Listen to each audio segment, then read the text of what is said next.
Hello, welcome to the Creation Gospel and the continuing series, The Spirit-Filled Family.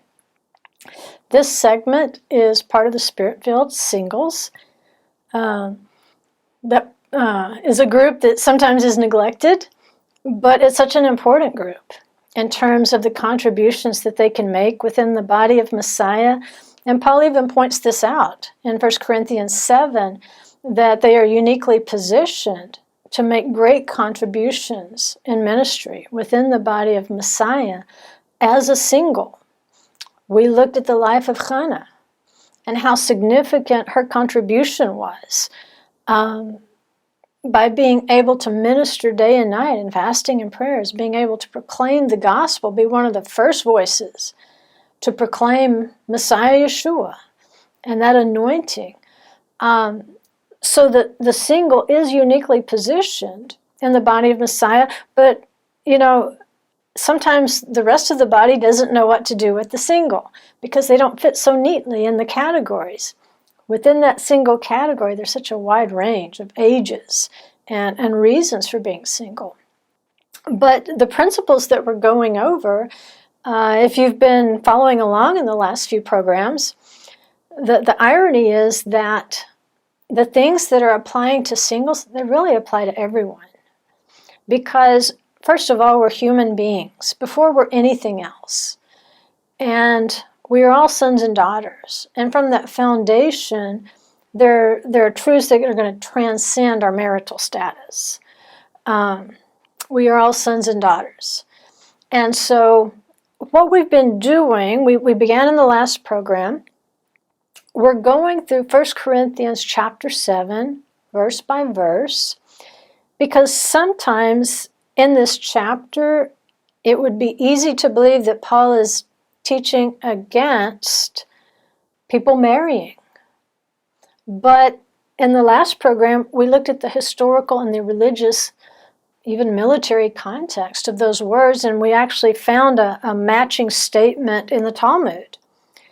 Because of the treacherous time in which they lived, they said it's better not to marry and have children because something horrible is about to happen. They could see the writing on the wall. And so Paul was very much writing within his time period, within his generation. And we're going to match up, like we said, match him up to something going on with Jeremiah and his cousin, and buying a field while the city is under siege. The idea is we're all just going to die, but you know what? Life goes on.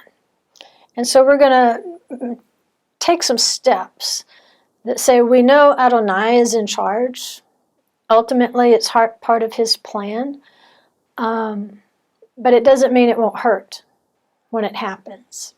And so by breaking down verse by verse, this doesn't just address the single, but it's addressing married couples as well. Paul is kind of blurring the lines. He's going back and forth, speaking to different members of the family, and basically manages to cover it all in one chapter in terms of each family role. And so we're trying to explicate verse by verse and put it in proper historical context, proper religious context, maybe proper economic context, as well as the proper Torah context. And that's what we said in the last program, is that Paul is basing much of the tradition that he's passing on here to the Corinthians, basing it not just, on Jewish oral law, but in that Jewish oral law, he's taking them back to the seat of the Torah, Exodus 24:10 being a primary text there, which is foundational for Jewish marriage law. Now, in the last program, we stopped with verse 4, and so we'll go back and review that, and then we'll pick up with verse 5. It says, the wife does not have authority over her own body, but the husband does. And likewise also, the husband does not have authority over his own body, but the wife does. Stop depriving one another, except by agreement for a time, so that you may devote yourselves to prayer and come together again so that Satan will not tempt you because of your lack of self-control. But this I say by way of concession, not of command. All right? That's a continuation there from verse 4, where he says the woman doesn't have authority over her own body, but the man. The man does not have authority over his own body, but the woman. The mutuality of obligation is what he's teaching. In verse 5, he says, stop depriving one another, except by agreement for a time. Now, when he says for a time, remember Exodus 24:10.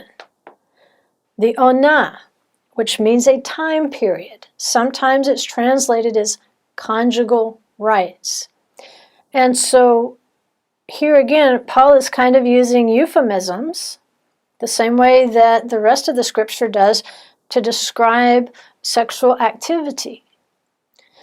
He says, except by agreement for a time. The onah, the time period in Exodus 24:10, the basis for Jewish marriage law, it specifically can refer to, number one, a woman's menstrual period, because it lasts for a time, or a time of sexual intimacy. But at its basis, at its fundamental meaning, it is time. And so by saying except by agreement for a time, Paul is alluding to 24:10, saying that depriving one another, what does that mean? It means depriving one another of conjugal rights. And he says the only way that should occur is by agreement. All right? Now, what should be understood here is that during that period of nidah, there is abstinence until the proper number of days are counted, all right, until she is free of a discharge. So the assumption is there's agreement to that because that's the literal Torah itself, all right.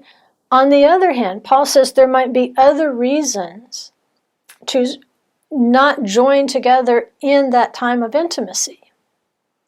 And he said one of the reasons, because remember, they were living in such perilous times. He says, so that you may devote yourselves to prayer. And so if you want to fast, and obviously on Yom Kippur, Jewish tradition is you don't just fast food and water, you also fast what we would call the onah, the conjugal rights. So he says, if you're wanting to do a little miniature Yom Kippur-like time, if you want to commit yourselves to fasting and prayer and abstinence, then do that. But only do it by agreement. It's not for the husband alone, or it's not for the wife alone to say, I am going to withdraw from these things unilaterally. He says it's an agreement because you're in the yoke together. It has to be an agreement. And then he says, don't try to live lives of abstinence. He says, come together again so that Satan will not tempt you because of your lack of self-control. This is very powerful. This onah, this time of intimacy, is a very powerful influence upon married life. Right? Now, notice what he does in verse 6. He says, this I say by way of concession, not of command. In other words, the literal commandment is you are entitled to your onah. That's the literal Torah. Paul is adding something here. He's expanding. He's growing out of the seed of the Torah. And he's saying that if you agree, if both of you agree, then it's okay to suspend those rights. But the right cannot be unilaterally suspended. In other words, Satan works in unilateral decisions. Remember that phrase. It's important. Whether you're single or married, Satan works in unilateral decision. because there is always a counterbalance. There is a counterpoint. And it's not always antithetical to what you're trying to do. Sometimes it's just an aspect that you've not yet considered. And so for the third time, within context, Paul is establishing mutual consent for sexual relations, which along with the food and the coverings, in their deepest spiritual sense, not just the literal sense, they are the cement upon which the relationship is built. And so in the physical realm, that's important. But in the spiritual realm, that's important. Because one thing we notice, as we're married, it does reduce the time that we can spend in prayer, meditation, doing that work of the kingdom, because you have other demands on your time. And I think this is why Paul is bringing up agreement for a time. He's alluding to the ona, but time becomes premium when you're married, especially when you have children or even grandchildren.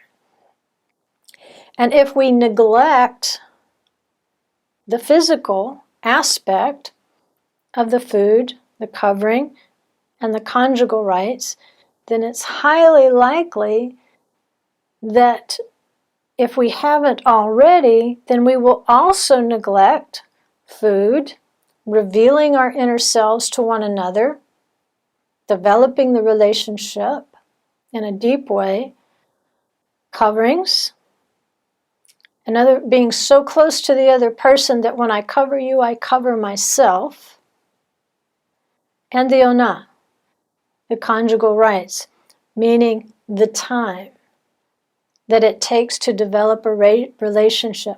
It's not just quality time, it's quantity time.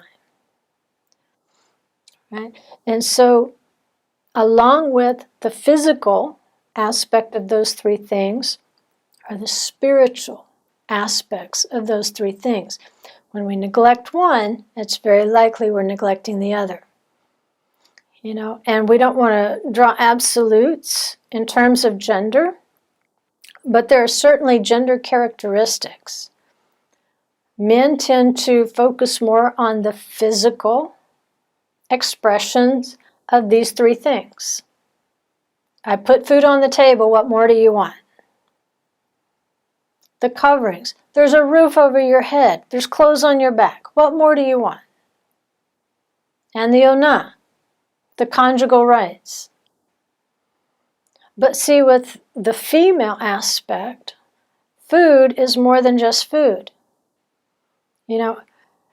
Food can be Mickey D's, drive fast food, drive through, it means nothing. But for a female, that Shabbat dinner on Erev Shabbat, she has put every ounce of love she has into the preparation of that meal. And as you sit at the table and you share yourselves with one another, she is teaching us the spiritual aspect of food, that you can elevate simple food to something that is holy. It's the same thing with the coverings. She wants to be close to him, to have the relationship with him. She wants to be covered by him and to feel that comfort and protection that he gives her. And in terms of the ona, it's because it's a time of intimacy where it's just you two. It's not just a physical act. And so these two aspects, they balance one another. And so he's saying we should never deny these things unless it's by 100% mutual agreement. Otherwise, Satan is going to work on one or both of us, because either our physical or our spiritual needs are not being met, and that is the role of a spouse. Right? Now, verse 7, he says, "Yet I wish that all men were even as I myself am. However, each man has his own gift from God, one in this manner, and another in that. But I say to the unmarried and to widows, that is good for them if they remain even as I. Okay, here's that verse. We're spending an entire chapter discussing really what's the meaning of this verse. What's the meaning of 1 Corinthians 7 and 8? Because he's implying that it's better to remain single. If you haven't married yet, don't marry. If you're a widow, don't remarry. He says it's good. Be just like me. But he acknowledges even in the context that his decision to remain is a gift from God. And if that is a gift from God, God doesn't necessarily give the same gifts to everyone. Paul will be the first one to tell you that. Different gifts are given to different people. And so, he says, each man has his own gift from God. And so, Paul, and maybe we'll discuss more about whether he was actually married or widowed or never married or whatever. History might be giving us some conflicting ideas, but I think his instructions, they're salient, regardless of whether he is widowed, regardless of whether he never married, or whether he travels extensively without his wife. Because over in 1 Corinthians 9, he seems to imply that maybe he does have a wife. What he's saying really isn't dependent on whether he does or doesn't have a wife. He's saying that I'm remaining apparently in a state of abstinence, whether it's by necessity or whatever. He's saying that when I'm on the road, this is a gift. Because, there's lots of men out there, lots of men in ministry who have gone out on the road and been away from their families, been away from their wives, and they thought they had Paul's gift, and as it turns out, they didn't. Right? It is a gift. All right? And I think that's why later, Paul is saying, don't we have the right to bring along a believing wife? Because this is part of Torah, that we are yoked together with believers, and we have every right to bring along that believing wife and have her supported in the same manner. He says, however, each man has his own gift from God. Not every man has the gift of traveling to minister without his wife. He says, one in this manner and another in that. If that's not your gift, then don't force yourself to do it. If that's not your gift, take your wife. It's better to do that than to violate, to transgress the Torah. But I say to the unmarried and to the widows, it's good for them to remain even as I. And so there again, whether you're single, unmarried, not married yet, or widowed, then he's going to give you the gift you need to carry on. And I think part of the secret is, if you remember, one of the foundational texts that we looked at, the Spirit-filled husband, was that it's the husband's obligation to make his wife happy. And the idea is that just like with the coverings, if I cover you, I cover me. It's reflexive. If the husband learns how to make his wife happy, he may not realize it at the time, but he's actually learning how to make himself happy. Because some of your greatest joy comes from giving joy to another person. And so, understanding that,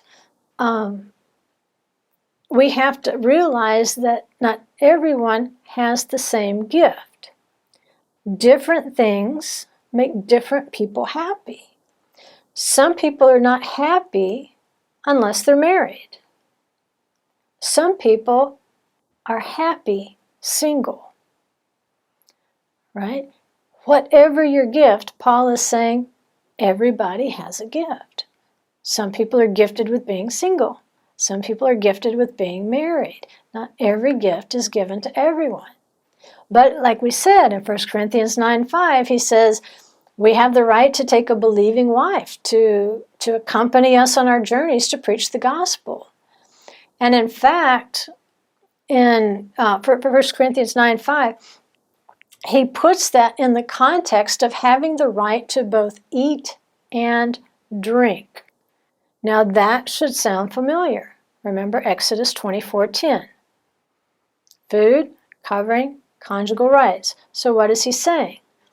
He's saying, we have the right to bring a believing wife because this is part of my irreducible obligation as a husband, is to give my wife her time, to give my wife her food, and to give my wife covering.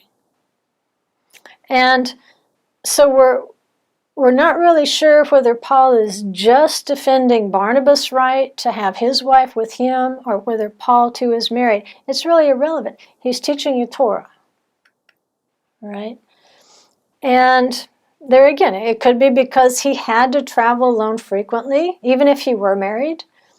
And maybe he considered those long periods of abstinence a gift that enabled him to complete the work of the gospel in all these arduous travels.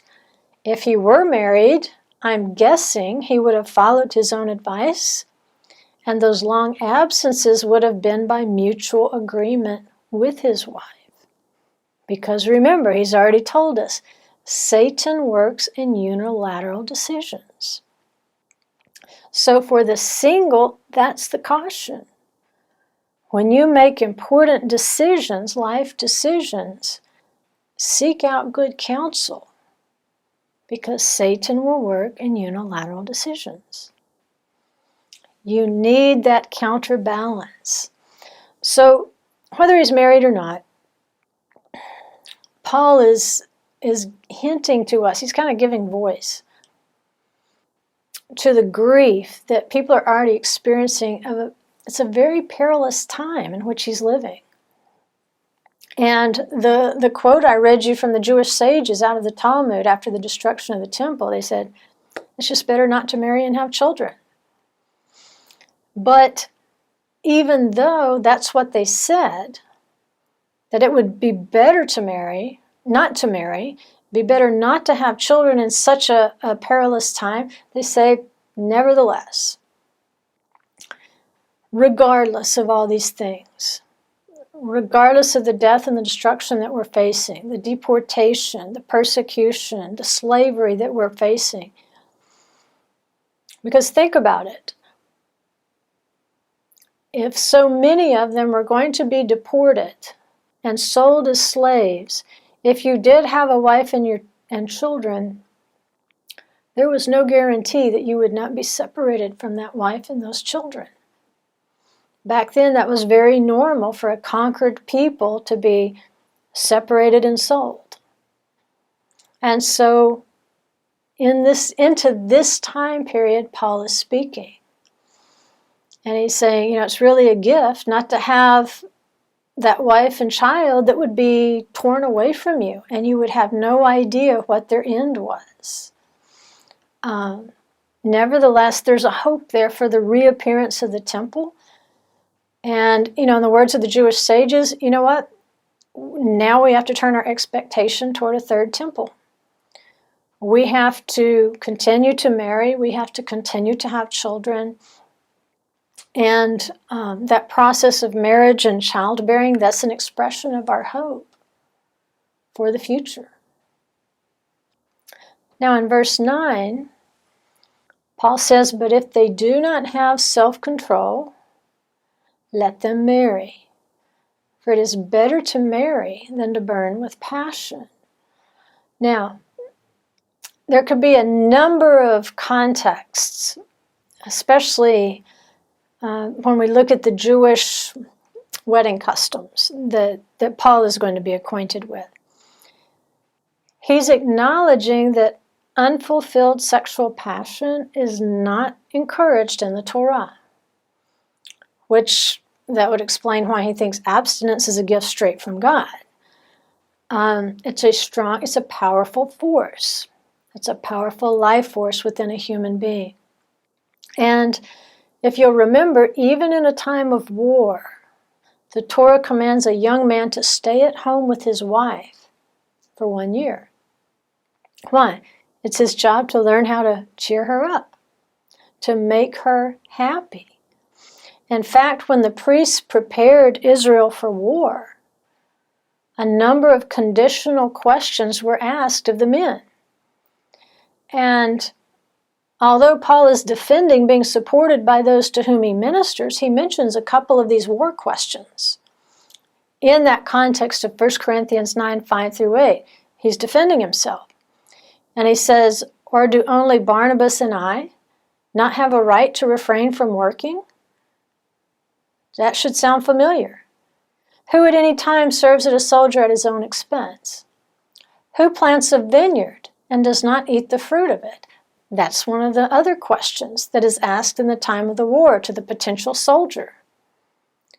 Who tends a flock and does not use the milk of the flock? I am not speaking these things according to human judgment, am I? Or does not the law, does not the Torah also say these things? Well, where does it say that? It says it in Deuteronomy 25 through 7. It says, the officers also shall speak to the people, saying, who is the man that has built a new house and has not dedicated it? Let him depart and return to his house. Otherwise he might die in the battle, and another man would dedicate it. Who is the man that has planted a vineyard and has not begun to use its fruit? Let him depart and return to his house. Otherwise he might die in the battle, and another man would begin to use its fruit. And who is the man that is engaged to a woman and has not married her? Let him depart and return to his house. Otherwise he might die in the battle, and another man would marry her. So what you see is Paul is referring to these questions. When Israel was faced with war, there's a need to continue planting and reaping, marrying, building relationships. It emphasizes that. But Paul is also acknowledging that there is a battle to spread the gospel. Regardless, basic human needs must still be met, and that's going to ensure another generation lives to benefit from the wars fought in the previous one. Hey everybody, this is Daniel McGurr with Ancient Covenant Ministries, and I'd like to have you consider donating to HRN, because everything that goes on here is based basically off of your donations. And not only does your donations help you able to watch these programs, but it also helps the message to go forth around the world and to allow other peoples to watch. So I ask you to consider donating your money to the station if you can, and if you can't, that's fine too. But please consider donating to HRN. Thank you.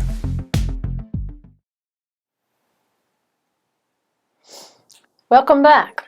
Let's continue looking at chapter 7 of 1 Corinthians and lending some historical, religious, maybe sometimes economic context to the entire chapter so that we can actually put into context and make it relative to everything else that Paul is saying in this chapter. Remember, it's very much a product of the time in which he lived. And we can see already that he's not prohibiting someone from marrying, but he is reacting to the time period, the same way that the Jewish sages did in the Talmud, where they said, this is just a hopeless time. The writing is on the wall. We can be deported. We can be separated from our families. And the thing to do would be not to marry and have children, but nevertheless. And Paul is pretty much delivering the same message. The temple will be destroyed approximately 4 years after Paul's death. And so he's giving these instructions in terms of family life, not just from the basis of the Torah, but he's also, as we can see, citing Jewish law from the Torah, and even just practical, this is the day in which we live. And these are the concerns that we have. So we're going to pick up with verse 10. And he says, but to the married I give instructions, not I, but the Lord, that the wife should not leave her husband. But if she does leave, she must remain unmarried or else be reconciled to her husband, and that the husband should not divorce his wife. And, before we proceed in with that verse, notice that this time he's making a distinction as to where this commandment is coming from, as to where this piece of advice is originating. He's saying this is coming from the Lord. This is directly contained in the Torah. And while we may not have the exact words, thematically we can go back and we can find these things in the Torah. He's kind of loosely here citing some marriage law that concerns with what happens when you leave a husband and whether you may go back to that husband if you've been with another man and so forth. And even Paul is echoing here Yeshua's interpretation of the laws of divorce, that a husband shouldn't just put away his wife for any reason whatsoever, like she burned his food. That there actually needs to be some indecency found within her. And of course that has more implications. Maybe we can talk about those implications at a different time. But we really want to proceed through to finish this chapter if we can. And so we're going to continue on. It says, and that the husband should not divorce his wife. But to the rest, I say, not the Lord. See the distinction he's making here? At first he says, this is Torah, basically, and now he's saying, not the Lord. But to the rest, I say, not the Lord, that if any brother has a wife who is an unbeliever, and she consents to live with him, he must not divorce her. And a woman who has an unbelieving husband, and he consents to live with her, she must not send her husband away. And if you know anything at all about Jewish law, you'll notice that there's an anomaly in verse 10. So let's move through it. He might be alluding to several things in Jewish law right here.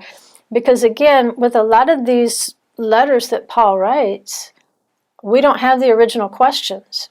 We only have Paul's answers. So we're kind of guessing, not only at the point of Torah or the point of Jewish law that he's passing on, but as to the specific question he's addressing, because there's all sorts of conditions associated with the divorce. We notice in the gospel that some of the Pharisees are trying to pose some very difficult halachic questions to Yeshua concerning divorce. Of course, he's very effective at stripping things down, and he would just say in the beginning, it's not so. Go back to the beginning. Don't get so bogged down in these points of law that you neglect the mercy, the justice, and the faithfulness embedded within the Torah, which is to have mercy on people who are burdened with a divorce that's threatening their physical or their spiritual lives. At any rate, he's admonishing those who have come to faith in Messiah Yeshua. And here, again, it's generational. Think of the generational problem that these congregations have. Yesterday I didn't know Yeshua, or yesterday I didn't know anything about Jewish law, and today I do. But I don't know everything. I only know a little bit. And so Paul is the expert, not just in the Torah, but in the oral law.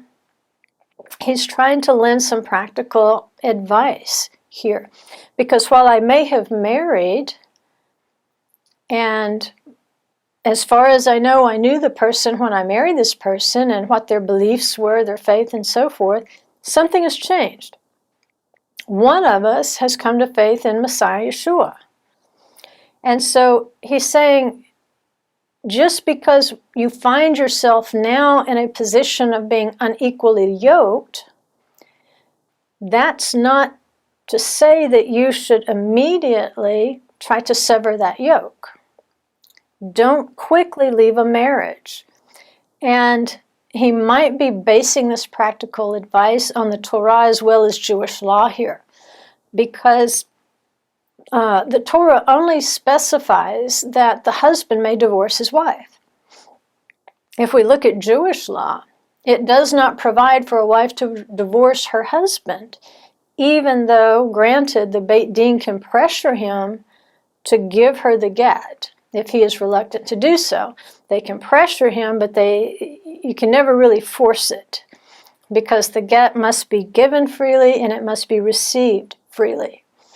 And so if the woman leaves, according to Jewish law, without this get in her hand, then she's basically an aguna, a chained woman, until he places that get in her hand. Now, this is for a Jewish marriage.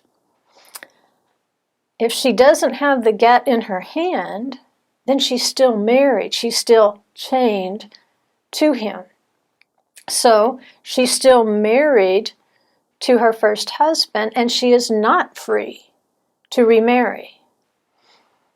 So the wiser choice, Paul is saying, in terms of the context of Jewish law, the wiser choice is to remain in the marriage until the husband gives her a get, which would free her to remarry, or until he comes to faith.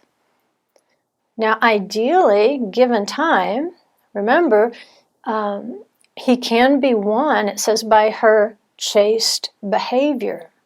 Even without a word, her own testimony, the testimony of her life, can draw him to faith.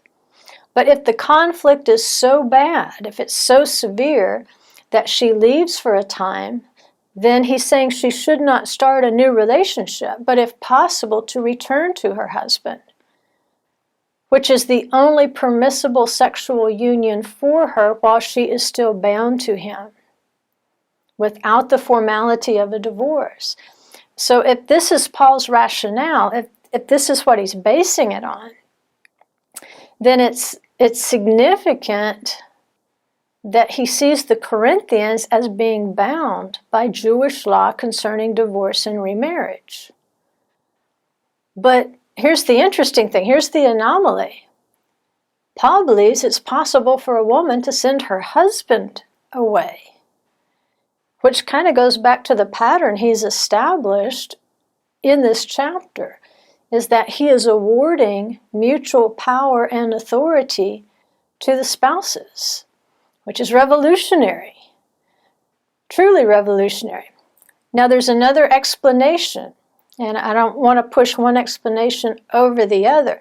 I can simply give you the Torah context, the context of Jewish law, but also, again, going back to that dynamic between the school of Shammai and the school of Hillel, there is a Jewish view of Gentile divorce.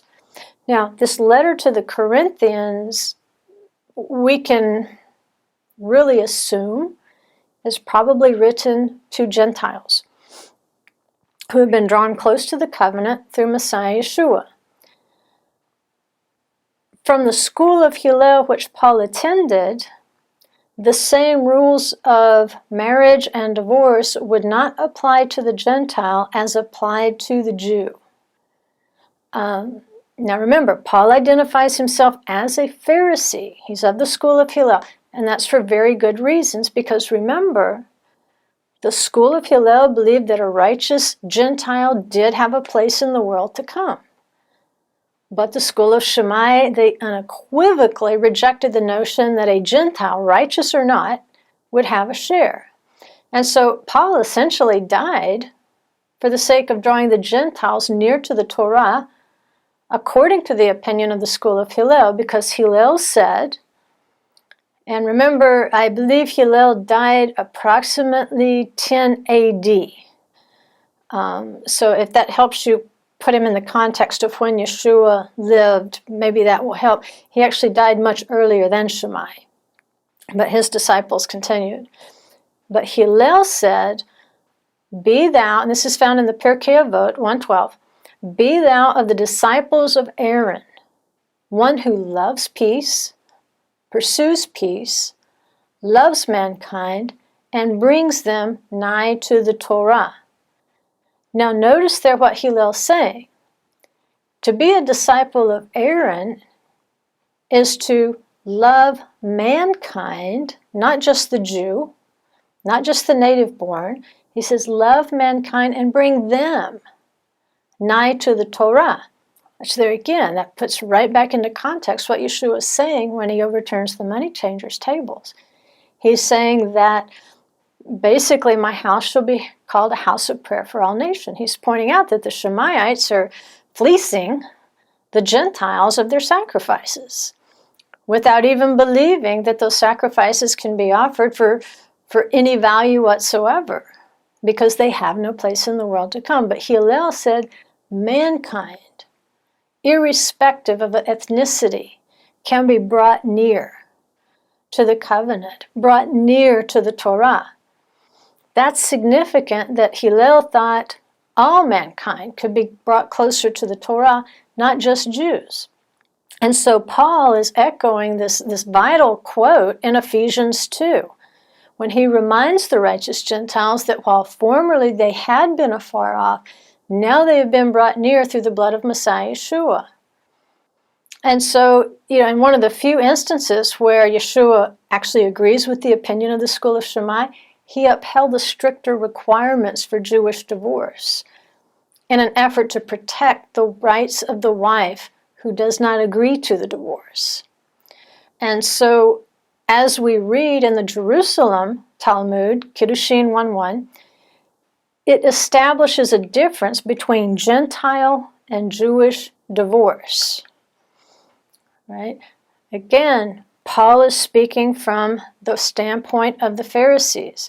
And what the sages inferred, what the schools inferred from Malachi 2:16, was that the Jewish rules of divorce do not apply to the righteous Gentiles living under the Noahide laws. But the opinion was disputed and argued. All right, the fact that it's in the Talmud tells you it was argued. But some of them believed that divorce is not possible among righteous Gentiles. Others believed that divorce could be accomplished by either husband or wife just leaving the other spouse, that there was no need for a written document. In other words, just separating from the other person with that intention was all that was necessary to consider them divorced. So what Paul's instructions could be hinting to here is that Talmudic view that said Gentiles could divorce by simply separating with intention, that they didn't fall under the same more stringent rules of divorce in Jewish law. That's two sides to viewing verse 10. Now for the believing husband, Paul is enjoining patience with an unbelieving wife who differs at the outset. And while some households might remain in peace, other than the issue of Messiah Yeshua, it may be that the difference is not causing a battle on the home front. Because Paul is using a word there for that's translated as consent in English. And consent in that context, it may not imply full agreement, but it does indicate something from either relative to hearty peace in a marriage. And I believe it's from Strong's 4862 and 2106. It means to join in approving, to approve, to consent, to give agreement. And so since this unbelieving wife has not committed an indecency according to the Torah standards, it's permissible for this husband to keep his marriage intact. Although in reality that disparity in belief would likely push that relationship to critical mass, as he speaks about in verse 15, Paul has an expectation that timelines are different even in a marriage, and it simply may take more time for one spouse or the other to come to faith. And so, again, he's just saying be patient, be humble, and forbear if perchance you can restore peace in your home once you get past this Messiah issue. Verse 14, he says, "For the unbelieving husband is sanctified through his wife, and the unbelieving wife is sanctified through her believing husband. For otherwise your children are unclean, but now they are holy." Now there's a precedent in Scripture for this strange mixing of the marriage or unequal yoking. And in some cases, salvation comes after, not before marriage. And it really changes the direction and motivation of those who formerly were equally yoked, but now they find themselves unequally yoked when one joins the covenant with Israel. Now, there were non-Israelites who had married Israelites in Egypt, and they joined in the Exodus with their quote-unquote believing spouses.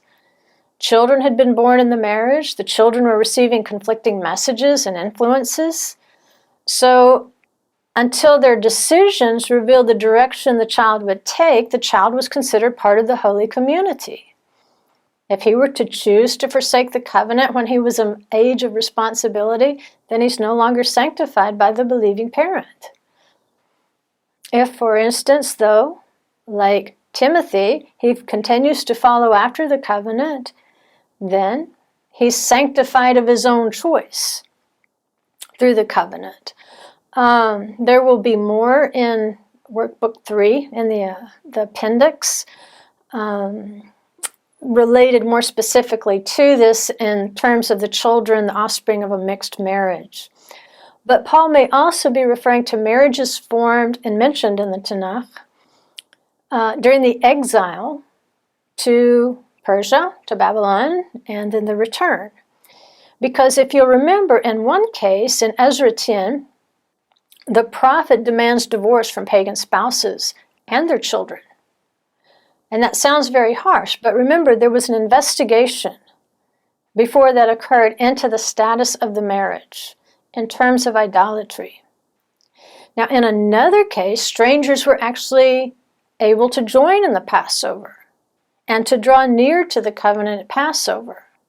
It says the exiles observed the Passover on the 14th of the first month. For the priests and the Levites had purified themselves together, all of them were pure. Then they slaughtered the Passover lamb for all the exiles, both for their brothers and the priests and for themselves.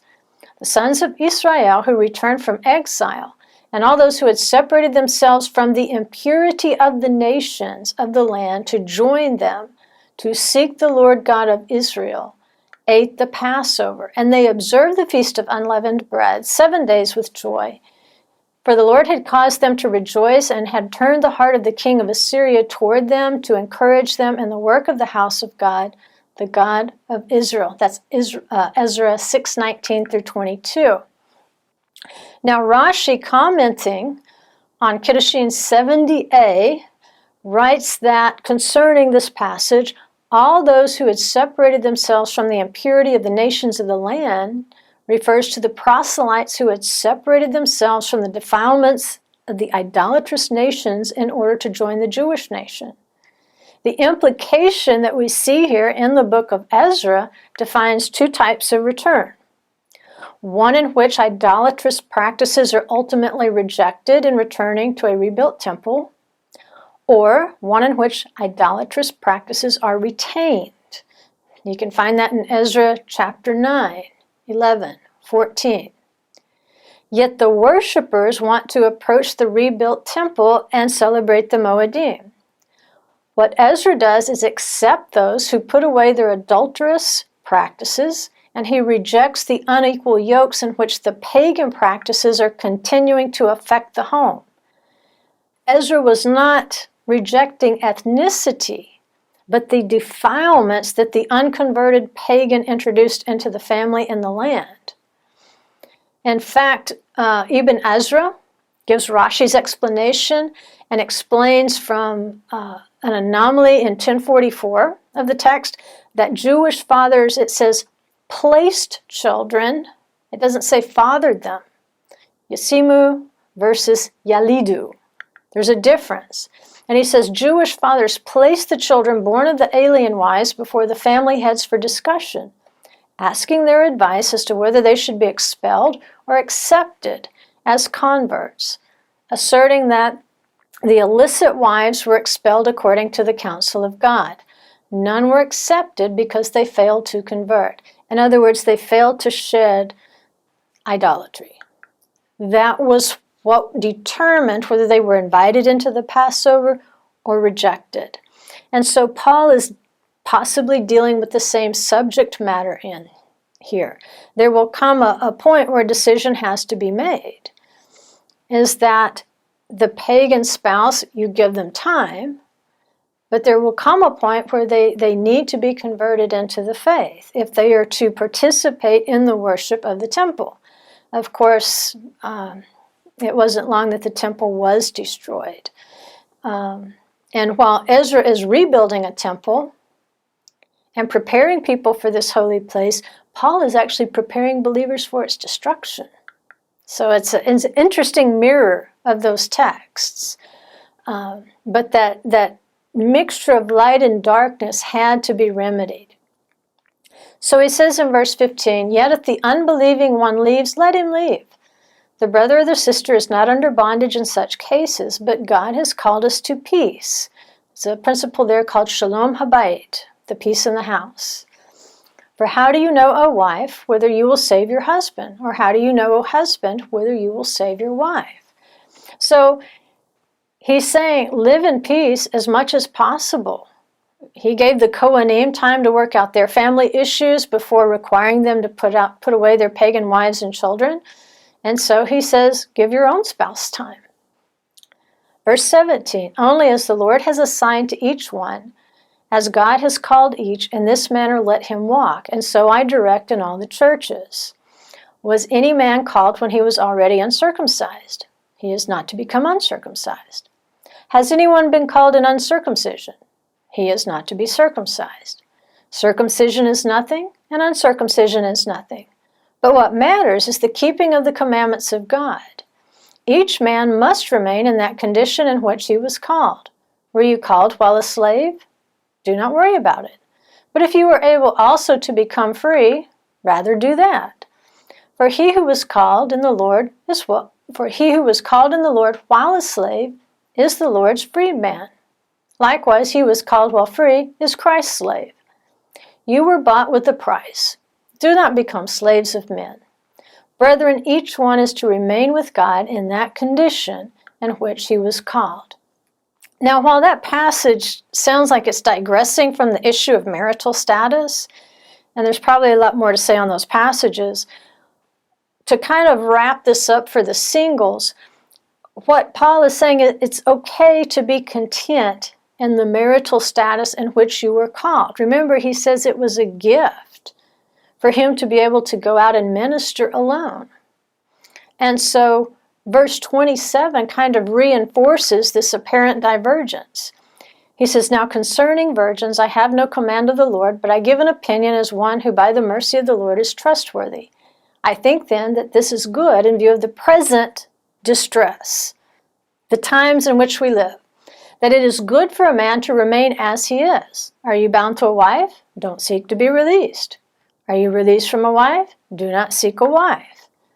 And so that's continuing Paul's theme that because times are perilous, decisions such as marriage should be subject to much patience.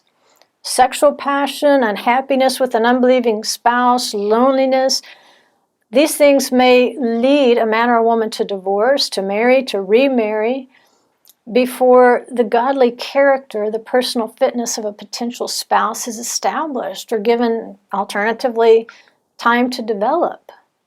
But he says, if you marry, you have not sinned. And if a virgin marries, she has not sinned. Yet such will have trouble in this life. And I'm trying to spare you. Again, he's speaking into the times he lived because he says, "This I say, brethren, the time has been shortened, so that from now on, those who have wives should be as though they had none, those who weep as though they did not weep, those who rejoice as though they did not rejoice, those who buy as though they did not possess, those who use the world as though they did not make full use of it, for the form of this world is passing away. The temple is about to be destroyed. Life is about to change." Logically, he's not asking Corinthians to ignore wives, not to cry, not to rejoice, not to buy, but to keep relationships, emotions, possessions in perspective.